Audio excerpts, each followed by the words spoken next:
Percent of change is another skill that we need to practice for the GED test. Now, it doesn't change anything that you would be doing. So if you're already using the triangle diagram, you're going to continue to use the triangle diagram. If we're already thinking of the words part, whole, and percent and trying to find them in the information that they're giving me, then you're going to continue to do that. Nothing's really going to change. When it comes to percent of change, though, one of the items we actually have to compute. Okay, so let me go ahead and demonstrate that for you. So I wanted to go ahead and go to these math problems, and I want to take a look at them. Okay. All right. So what we're going to be doing is we're going to be computing for percent of change. And let me just dive into the question and see how it goes. Okay, here we go. Number one, it says Philip wants to buy a TV. It cost 450, but is on sale for 350. What is the percent savings? Okay. Okay. So already, one of the things that I teach my students is this. I say, hey, did they say the word percent? And you'd say yes there, and they said percent. So I'd say, okay, so because they said percent, or because you saw the percent symbol, that means you need to be thinking about the words part, whole, and percent. You need to be thinking about the triangle diagram and how it works, because that's exactly what you're going to be using in order to solve this math problem. So then I'd say, okay, because we're thinking of the word part, whole, and percent, let's go ahead and do what we would normally do, which is to label the items that they've given us first. So when we're looking at this, we'd say, okay, they've given me the number 450, and then they said it's on sale for 350. So I'd say, okay, well, what is the 450 then? Students will say, it sounds like the whole. I'd say, yes, that's right. Now let's give some information about this, because if you were like, well, I wasn't sure it was the whole. Okay, I want to give you some information. One piece of information is this. Anytime I'm dealing with the original cost or slash number, the key in the word is the word original, which means the starting number, the first number, the original number. And you can tell by reading this sentence, Philip wants to buy a TV. It costs 450, but it's on sale for 350. That means that this is where it started at. This was the start cost. So it makes it the original cost. And if it is the original cost, then it's always the whole. Okay, so now I know that my 450 is the whole.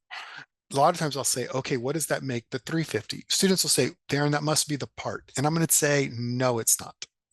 And they'd say, well, I don't understand. Why isn't the 350 the part? I'd say the 350 is not the part because of this. Look at what the question says. It says, what is the percent savings? So my question to them is this. Let's think about the word savings. I'm like, are you saving $350?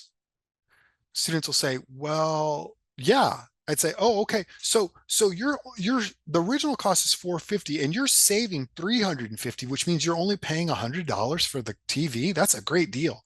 They'd say, no, wait a minute. You're not paying $100. Oh, wait a minute, Darren, you're saving $100. And I'd say, exactly. So they're asking about the savings. Well, you're not saving $350. Not at all. You're paying 350. So this is what I pay. It is not what I save. In fact, what I save has to be computed. I'll say, hey, it goes from 450 to 350. How much money did you save? Students will say, well, you saved $100 on the cost. I'd say, exactly, exactly. So that 100, that's the savings. That's what they're asking me about. This is the part. So the 100 is the part that I'm going to use for my calculations. Sometimes students could get a little confused by it, and I'll always remind them, I'll tell them this. When you do percent of change, you always have to compute what the part is. You have to do a small math problem, and it's always subtraction. It's always going to be subtraction because it's either it's a difference. It's, hey, how much did my number go up or how much did my number go down? And here my number went down. It went from 450 to 350. And then I'd say, how much did it go down? 100. I'd say, okay, that's the part. So now you have the pieces that you need for your triangle. You have the part, which is 100, and I have now the whole, which is 450. So because I have my new two pieces now, I can now place them in the triangle where they go. 100 goes on the top as my part. 450 goes on the bottom right as my whole. And because I've been given the top and the bottom, I divide those two things, 100 divided by 450. And now I can compute for the percentage. Okay, let's try number two. So let's take a look at number two. I'll go ahead and do everything with you on this one, okay? I'm going to take you through all steps. So looking at number two, I want you to go ahead and read it, and I want you to decide.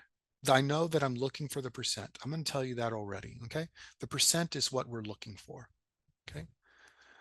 That means the two numbers, I need to find the part and the whole. That's your job. So I want to go ahead and pause the video, and you find the part and the whole. Go ahead. Okay. Did you say, let's go and start. It says Steve makes 500 a week. His boss increased his salary to 660 each week. What is the percent of change or the percent change? Well, let's start with the number 500. Now, what do you decide about that number? Sometimes students will say, well, Darren, the bigger number must be the whole. I'll tell them no. That's you cannot make decisions based on that kind of information. Either this number is bigger than that number, so it must be this. Please don't do that. Okay. Think about it this way. Steve makes 500 a week. How much, what is that? Well, you'd say, well, that's the money he's been making. I'd say, oh, okay. So been making. So that means it's the original amount he's been making, right? Say, yeah, that's his original cost. Okay. So I'm like, that's the whole then. Because if that's his original pay, then that's what the whole is. That's the whole. Then they'd say, okay, so what's the 660? You should say, well, that's what it was increased to. And I'm going to say, exactly. And is that what they're asking me about? Hopefully you say, well, kind of no, because they want to know how much did it change. I'm going to say exactly. So it went from 500 to 660, but how much did it go up? So you have to do a small subtraction problem, right? Because you have to say, well, 660 minus 500 means it went up $160. So I'd say that's right. That $160, that is the increase. That is the change. That's how much it changed. That's what they're asking me for. So this is the part. So now I have my two pieces. I have my part. Oh, go that way. And I have my whole. Okay, so let's go ahead now. And like I said, I promised you I'd go through the steps with you. So I'm going to go ahead and go through them with you. I'll go ahead and draw my triangle. Parts go on top, which is 160. Wholes go on bottom right, 500. This is my part. This is my whole. What do I do at the top and the bottom? I always divide these. So remember, this goes into the calculator as 160 divided by 500. I pop that in my calculator. Give me a moment here to open this thing up. Hopefully you have your calculator up and opened already and you're doing this. Give me one moment to do mine. Okay, I'm going to go ahead and bring my calculator over for us and let's take a look at it. Okay, here we go. So let's go ahead and do 160 divided by 500.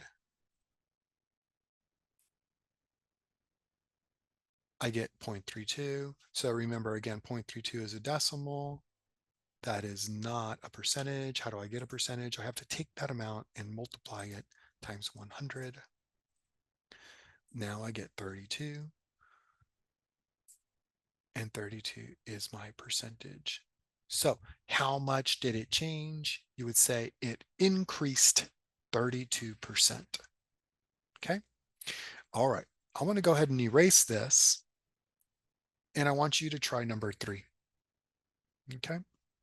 So I'm going to go ahead and erase this. I want you to go ahead and go through all your steps. I want you to read. I want you to label. I want you to figure out what you're looking for. I want you to fill in your triangle. I want you to go ahead and put in the calculations, and I want you to come up with an answer. So go ahead and pause the video and come up with the answer to number 3. All right, now I'm going to go ahead and take you through number 3. Okay, so reading number 3, it says Mr. Wright had 27 students in her class and this year, and now he has 30 students. Okay, so here we go. So it's 27. It says last year, so this must be the original number. So if this is my original number, this is my whole. It went up to 30. So this is where it went up to, but they're asking me how much did it go up, right? What is the percent of the change? How much did it go up?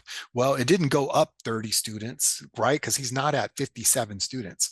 It didn't do that. It only went up how many? You'd say, well, that's 30 minus 27. It only went up 3 students. I'd say exactly. It only went up 3 students. So this is the amount of the change. So if this is my change, this is the part. I'm going to go ahead and put it in my triangle. The part goes on top. The whole goes on bottom right. What do I do at the top and the bottom? I always divide these two things. So my math problem is 3 divided by 27. I pop that in the calculator.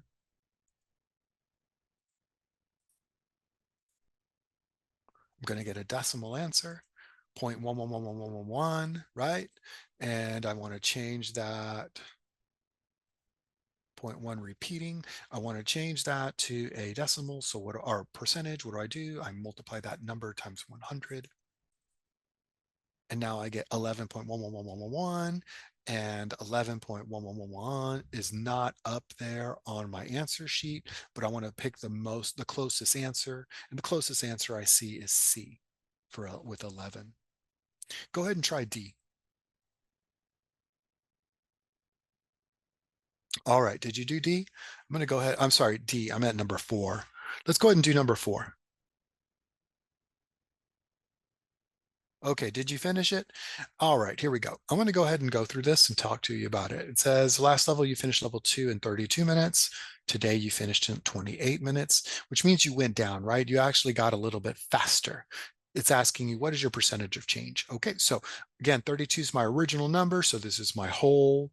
It went down to 28, but how many minutes did it actually decrease? You would say, well, that's 32 minus 28. You would say 32 minus 28. It actually went down 4 minutes. So this is my change. And if this is the change, this is the part that I'm going to be using for my calculations. So I'm going to go ahead and pop it in my calculator. 32 is my whole, which goes on the bottom right. 4 is my part, goes on top. What do I do with the two things? I divide them. So I want to do 4 divided by 32. And I pop that in the calculator. Let's see what it says. 4 divided by 32 is going to give me a decimal, right? 0.125. I go ahead and multiply that times 100. There's my percentage. So 0.125 as my decimal, 12.5 as my percentage. Again, look at this thing. Look at A and B. You'll notice that you have both have 12.5. So you have to decide. One has the word increase, one has the word decrease. You have to decide, did you increase by 12.5% or did you decrease by 12.5%? If you chose decrease, that's correct. Remember, it went from 32 to 28, which means you're actually decreasing time. All right, good luck with these, okay? Keep trying.